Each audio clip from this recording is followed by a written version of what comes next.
Here is how to chat on Happn. Hello everyone, welcome back to app tutorial. In this video, I'll show you how you can chat on Happn. So let's start. First of all, open the app and log into your account. After logging into your Happn account, you'll come to the Explore page like this. Now in order to see chats, you can simply tap on the chat icon on the bottom right and then access the chat section. It will show you a list of all the people that you have talked with.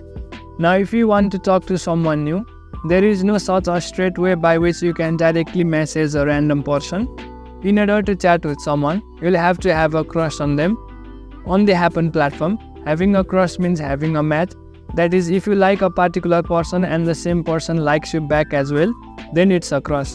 After having a crush, you can simply go to the chat section and then start talking to that particular person. However, without making a match or a crush on Happn, you can't chat to anyone even if you are a premium member.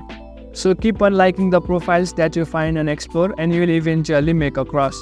Then after you can start talking. That's it for the video.